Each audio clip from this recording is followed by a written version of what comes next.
Guys last video में बात की थी राग मालकोंस की, उसके स्वर परिचय की, उसके चलन की सी शार्प से, और उसमें सपाट तान की फॉर्मेशन की जो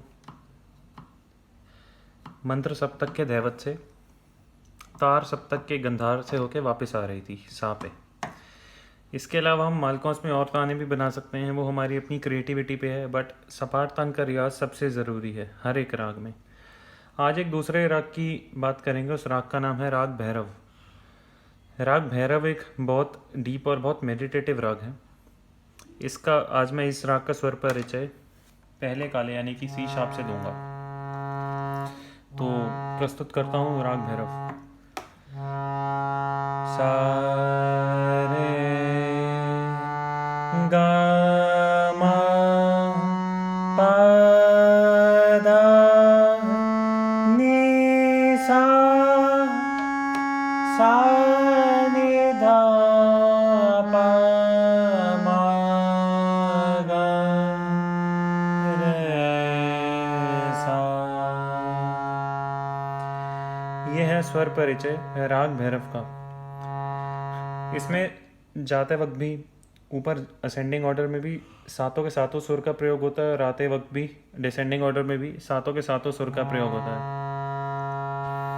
इसका सुर बाय सुर भी स्वर ज्ञान दे देता हूँ।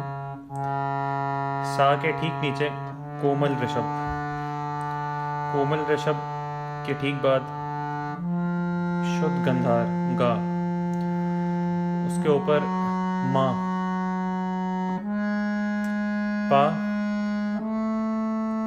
कोमल धैवत, शुद्ध निषाद और षडज ऊपर का सा, और इसी तरह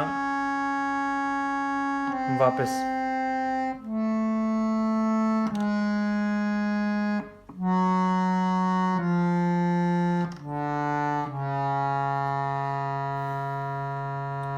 राग भैरव में बहुत सारा दुनिया भर का म्यूज़िक बना है, बॉलीवुड में भी बहुत सारे गाने हैं और इसमें बहुत सारी बंदिशें बनाई गई हैं। इस राग की ठाठ भैरव ही है। ये अपने आप में एक ठाठ है, जैसे ठाठ यमन, ठाठ भैरवी, ऐसी ठाठ भैरव भी एक का सबसे प्राइम राग भैरव है। और इस ठाठ के कई और गंभीर राग हैं, जैसे अहीर भैरव, बैरागी भैरव। तो ये है राग भैरव का स्वर परिचय।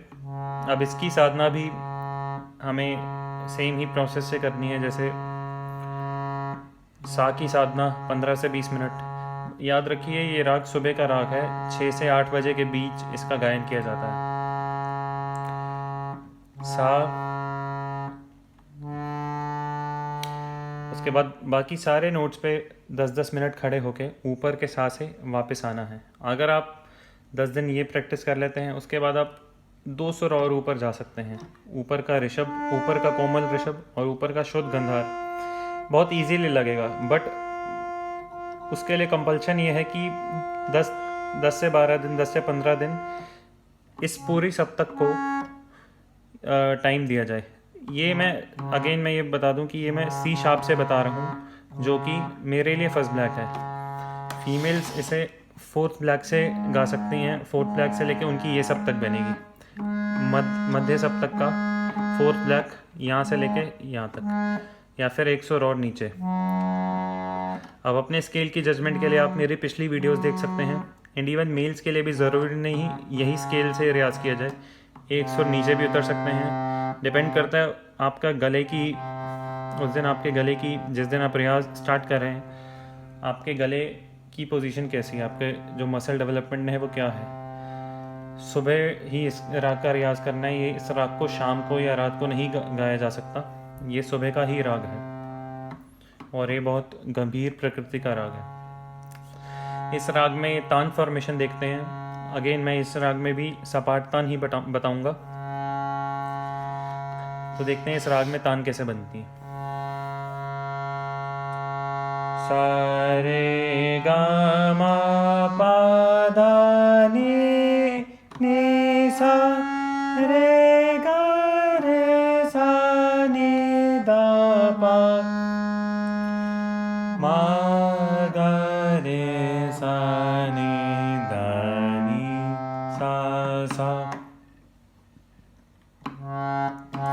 सा रे गा मा पा धा नी सा रे गा रे सा नी सा नी धा पा मा गा रे सा नी धा नी सा। एक बेसिक बिना लय के एक सपाट तान है। इस एक सपाट तान आप 16 मात्रा के लूप में बना सकते हैं। अब 16 मात्रा के लूप में सपाट तान बनाना यानी कि उसको जैसे हम ऐसे ही ट्राई कर सकते हैं 1 2 3 4 1 2 1 2 3 4 1 2 3 4 सारे गामा पदा नि सारे सारे गामा पदा नि सारे गामा गरे सा नि धा पा मा गरे सा नि सा धा नि सा। इस तरह से हम सपाट तान बना सकते हैं राग भैरव में। राग भैरव में और भी अलग अलग तरीके से तान बन सकती है, बट इसमें भी ये कंपल्शन है कि पहले स्वर साधना के बाद सपाट तान की साधना की जाए। सपाट तान से ही राग कंट्रोल में आता है। इसकी सपाट तान मैं स्लो एक बार ही फिर बता देता हूँ ताकि व्यूअर्स को कन्फ्यूजन ना हो। हम कोमल धैवत, निचली सप्तक के कोमल धैवत को छू के ऊपर के शुद्ध गंधार या फिर शुद्ध मध्यम, फिलहाल के लिए हम शुद्ध गंधार से वापस आते हैं, ठीक है। और उसको फिर आप अपने हिसाब से 3 ताल में, रूपक में जो कि 7 मात्रा की ताल है, जप ताल जो कि 10 मात्रा की ताल है, उसमें बना सकते हैं। ये एक अलग टॉपिक है, अभी मैं कवर नहीं करना चाहता, बिकॉज अभी मैं सीधा रागों की एक्सप्लेनेशन देने जाता हूँ और उनकी साधना के बारे में बताना चाहता हूँ। फिर धीरे धीरे मैं, बिकॉज अभी मैं जितनी भी वीडियोस बना रहा हूँ वो सारे बिगिनर्स के लिए बना रहा हूँ, बिगिनर्स और थोड़े से इंटरमीडिएट लेवल के स्टूडेंट्स के लिए। उसके बाद मैं थोड़ा एडवांस लेवल के स्टूडेंट्स पे आऊँगा, क्योंकि मेरे पास काफ़ी मटेरियल है, मेरे पास बंदिशें हैं जो कि मैं बताना चाहता हूँ। बट उन बंदिशों को वो, क्योंकि कॉम्पोजिशंस और डिफ़िकल्ट तरीके से गाने के लिए ये ज़रूरी है कि पहले राग एक बैलेंस है। जब तक गले में बैलेंस नहीं बैठेगा आप कोई भी बंदिश गा लीजिए, इसका कोई फ़ायदा नहीं है, वो गले में नहीं पकेगी। तो इसी तान को एक बारी दोबारा गाते हैं बिना लय के। नीचे के कोमल गंधार से ऊपर के, नीचे के कोमल धैवत से ऊपर के शुद्ध गंधार को छू के अपने टोनल सा पे, बेस नोट पे वापस आएंगे। सा रे गा मा पा धा नी सा रे गा रे सा नी धा पा मा गा रे सा नी धा नी सा। ये तान हम ले सकते हैं। इसमें मैं ऊपर से वापस आते हुए मैंने ऐसे कर दिया था सा रे गा रे सा नी धा नी सा। इसमें मैं फिर राग में चढ़ गया था, बट मैं सीधी तान भी गा सकता हूँ, जैसे कि सा रे गा मा पा धा नी सा रे गा रे सा नी धा पा मा गा रे सा नी धा नी सा। ये एक सीधी तान है। सा से शुरू होके गंधार को छू के वापस धैवत को छू के वापस सा पे। इस तान का रियाज स्टार्ट करेंगे 80 BPM से, 80 बीट्स पर मिनट के लूप से। उसको डबल करो अपनी एप्लीकेशन में आई तबला प्रो पे लगा के। और मैं अपने यूज़र्स को सजेस्ट करूँगा कि कोई एंड्रॉयड एप्लीकेशन या कोई iOS Android users, Android phone में काफ़ी सारी ऐप्स आती हैं, उनकी सजेशन मैं डाल दूँगा अपने इसी वीडियो के डिस्क्रिप्शन में डाल दूँगा और बाकी वीडियोस के डिस्क्रिप्शन में भी डाल दूँगा। और आई तबला पे भी बहुत सारी, आईफोन पे भी बहुत सारी ऐप्स आती हैं, उनके डिस्क्रिप्शंस भी डाल दूँगा। वो थोड़ी वो पेड ऐप्स होती हैं, फ्री ऐप्स नहीं होती, बट उनकी फिर यूटिलिटी भी उस हिसाब से होती है, तो उसकी डाल दूंगा। तो आप 80 बीट्स पर मिनट से शुरू करके उसका दुगुन करें, यानी कि 160 बीट्स पर मिनट, फिर तिगुन करें 240 बीट्स पर मिनट।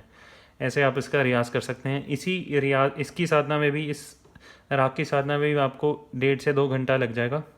आप 15 से 20 दिन इस राग की साधना करें, देखिए आपको इस राग पे बहुत कंट्रोल आ जाएगा। फिर आप उसकी बंदिश की प्रैक्टिस भी कर सकते हैं। इस वीडियो को देखने के लिए धन्यवाद। चैनल को सब्सक्राइब करना ना भूलें।